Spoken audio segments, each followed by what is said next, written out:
राधे राधे। जय श्री कृष्ण। आप सभी दर्शकों का आपके अपने चैनल पर हार्दिक स्वागत है। आज के इस वीडियो में हम आपको गोवर्धन पूजा और अन्नकूट के बारे में बताएंगे। साथ ही इसकी पूजा विधि क्या है और इससे जुड़ी एक पौराणिक कथा भी आपको सुनाएंगे। हमारे वेदों में कार्तिक शुक्ल प्रतिपदा के दिन वरुण, इंद्र, अग्नि आदि देवताओं की पूजा का विधान है। इसी दिन बलि पूजा, गोवर्धन पूजा और माग्रपाली पूजा भी होती है।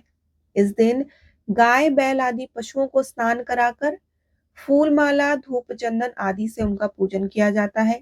गायों को मिठाई खिलाकर उनकी आरती उतारी जाती है। यह ब्रजवासियों का मुख्य त्योहार है। अन्नकूट और गोवर्धन पूजा भगवान कृष्ण के अवतार के बाद यानी कि द्वापर युग से प्रारंभ हुई है। उस समय लोग इंद्र भगवान की पूजा किया करते थे और 56 प्रकार के भोजन बनाकर तरह तरह के पकवान और मिठाइयों का भोग लगाया जाता था। ये पकवान तथा मिठाइयाँ इतनी मात्रा में होती थी कि इनका पूरा पहाड़ ही बन जाता था। अन्नकूट एक प्रकार की सामूहिक भोज का आयोजन है जिसमें पूरा परिवार और वंश एक जगह बनाई गई रसोई से भोजन करता है। इस दिन चावल, बाजरा, कढ़ी, साबुत मूंग और सभी प्रकार की सब्जियां एक जगह मिलाकर बनाई जाती हैं। मंदिरों में भी अन्नकूट बनाकर प्रसाद के रूप में बांटा जाता है। इस दिन प्रातः गाय के गोबर से गोवर्धन बनाया जाता है। अनेक स्थानों पर इसके मनुष्य के आकार बनाकर पुष्प और लताओं आदि से उसको सजाया जाता है। शाम को गोवर्धन की पूजा की जाती है। पूजा में धूप, दीप, नैवेद्य, जल, फल, फूल, खील, बताशे आदि का प्रयोग किया जाता है। गोवर्धन में अपामार्ग अनिवार्य रूप से रखा जाता है और गोवर्धन के बाद गोवर्धन जी की 7 परिक्रमा उनकी जय बोलते हुए लगाई जाती है। परिक्रमा के समय एक व्यक्ति हाथ में जल का लोटा और अन्न खील लेकर चलते हैं। जल के लोटे वाला व्यक्ति पानी का धार गिराता है तथा अन्न जौ बोते हुए परिक्रमा पूरी करते हैं। गोवर्धन जी गोबर से लेटे हुए पुरुष के रूप में बनाए जाते हैं।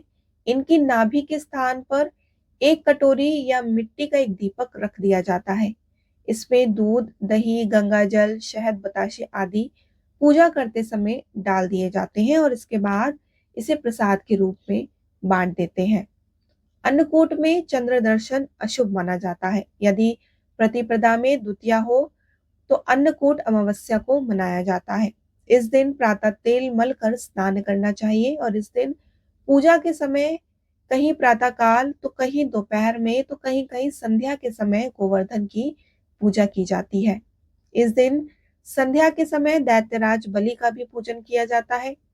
वामन जो कि विष्णु के एक अवतार है, उनकी राजा बलि पर विजय के बाद में बलि को पाताल लोक भेजने के कारण इस दिन इनका पुण्य स्मरण किया जाता है और यह माना जाता है कि भगवान वामन द्वारा दिए गए वरदान के कारण असुर राजा बलि इस दिन पाताल लोक से पृथ्वी लोक में आते हैं।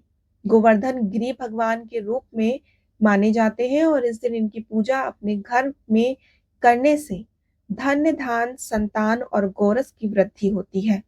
आज का दिन 3 उत्सव का संगम होता है। इस दिन दस्तकार और कल कारखानों में कार्य करने वाले कारीगर भगवान विश्वकर्मा की भी पूजा करते हैं।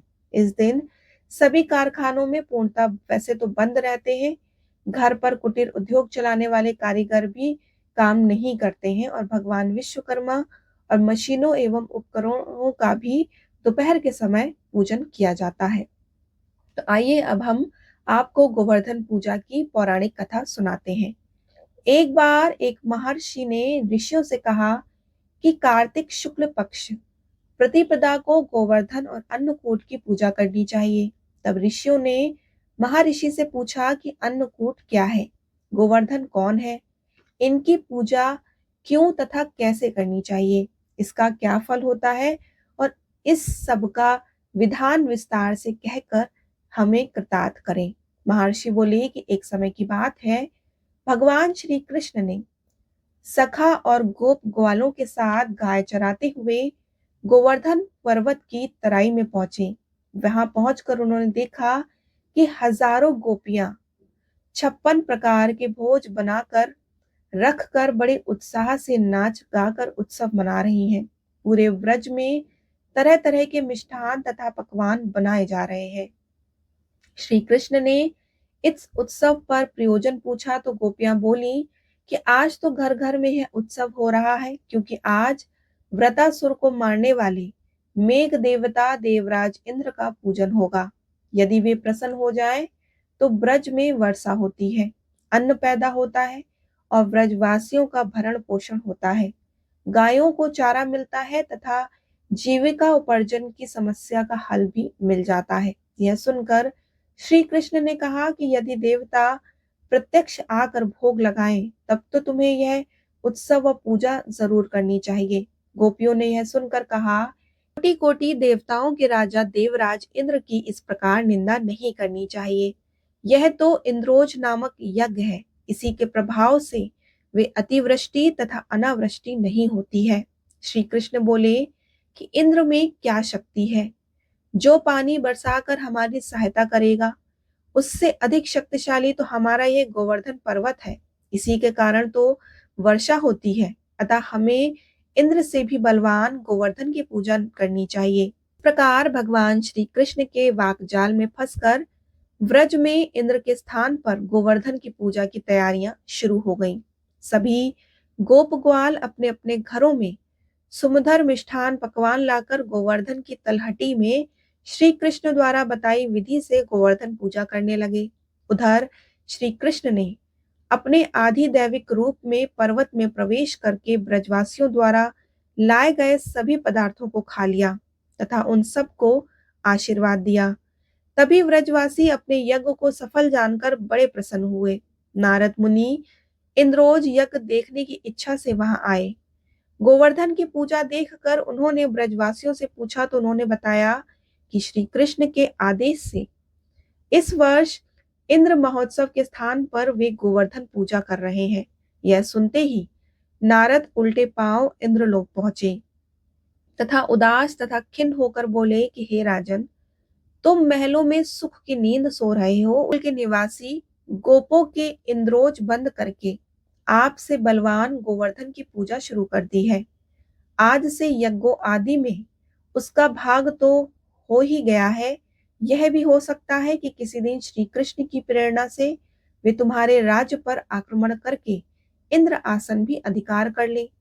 नारद तो अपना काम करके चले गए, तब इंद्र क्रोध में लाल पीले हो गए। ऐसा लगता था जैसे उनके तन बदन में अग्नि ने प्रवेश कर लिया हो। इंद्र ने इसमें अपनी मन हानि समझकर अधीर होकर मेघों को आज्ञा दी कि गोकुल में जाकर प्रलयकालिक मूसलाधार वर्षा से पूरा गोकुल तहस नहस कर दे। वहां प्रलय का ऐसा दृश्य उत्पन्न कर दे। लगातार प्रलयकारी मेघ व्रजभूमि पर जाकर मूसलाधार बरसने लगे। कुछ ही पलों में ऐसा दृश्य उत्पन्न हो गया कि सभी बाल ग्वाल भयभीत उठे। भयानक वर्षा देखकर ब्रजमंडल घबरा गए। सभी ब्रजवासी श्री कृष्ण की शरण में जाकर बोले कि हे भगवान, इंद्र हमारी नगरी को डुबोना चाहता है, आप हमारी रक्षा करें। गोप गोपियों की करुण पुकार सुनकर श्री कृष्ण बोले कि तुम सब गौओं सहित गोवर्धन पर्वत की शरण में चलो, वही सबकी रक्षा करेंगे। कुछ ही देर में सभी गोप ग्वाल पशुधन सहित गोवर्धन की तलहटी में पहुंच गए। तब श्री कृष्ण ने गोवर्धन को अपनी कनिष्ठिका उंगली पर उठाकर छाता सा तान दिया और सभी गोप ग्वाल अपनी पशुओं सहित उसके नीचे आ गए। 7 दिन तक गोप गोपिकाओं ने उसी की छाया में रहकर अतिवृष्टि से अपना बचाव किया। सुदर्शन चक्र के प्रभाव से व्रजवासियों पर एक भी बूंद की जल नहीं पड़ी। इससे इंद्र को बड़ा आश्चर्य हुआ। यह चमत्कार देख और ब्रह्मा जी द्वारा श्री कृष्ण अवतार की बात जानकर इंद्र को अपनी भूल पर पश्चाताप हुआ। वह स्वयं ब्रज गए और भगवान श्री कृष्ण के चरणों में गिरकर अपनी मूर्खता पर क्षमा याचना करने लगे। 7वें दिन श्री कृष्ण ने गोवर्धन को नीचे रखा और ब्रजवासियों से कहा कि अब तुम प्रतिवर्ष गोवर्धन पूजा कर अन्नकूट का पर्व मनाया करो। तभी से यह उत्सव अन्नकूट के नाम से और गोवर्धन पूजा के नाम से मनाया जाने लगा। बोलिए श्री हरि विष्णु भगवान की जय। बोलिए श्री कृष्ण भगवान की जय।